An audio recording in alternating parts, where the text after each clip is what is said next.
செந்தமிழ் சொற்பிறப்பியல் அகரமுதலி திட்ட இயக்குநராக பணியாற்றியவர். தேவநேய பாவனார். உலக தமிழ்க் கழகத்தை நிறுவி தலைவராக இருந்தவர் தேவநேய பாவனார். சொல்லாய்வு கட்டுரைகள் என்னும் நூலினை எழுதியவர் தேவநேய பாவனார். கடல் கடந்து முதலில் அச்சேரிய மொழி தமிழ். 1554 டேஸ் என்னும் நூல் முதலாக தமிழ் மொழியில்தான் மொழிபெயர்க்கப்பட்டது. கார்டிலா என்னும் நூல் டேஸ் வரி வடிவில் அச்சிடப்பட்டுள்ளது. ரோமன். இந்திய மொழிகளையே மேலை நாட்டு எழுத்துறவில் முதலில் அச்சேரிய மொழி தமிழ்.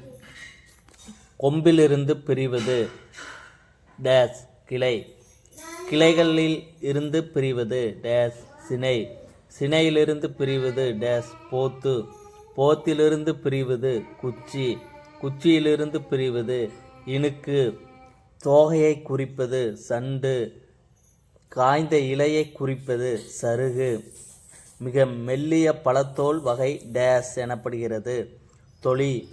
பழத்தோலின் மேற்பகுதி திண்ணமாக இருப்பது டேஸ் தோல். பழத்தோலின் மேற்பகுதி வன்மையாக இருப்பது டேஸ் ஓடு. தேங்காய் நெற்றின் மேற்பகுதி டேஸ் மட்டை. முழுச்சுரையின் ஓடு டேஸ் குடுக்கை. தென்னையின் இளநிலையை குறிப்பது டேஸ் பிள்ளை. பனையின் இளநிலையை குறிப்பது டேஸ் மடலி அல்லது வடலி. தமிழ் சொல்லாராய்ச்சியில் உச்சம் தொட்டவர் தேவநேய பாவனார்.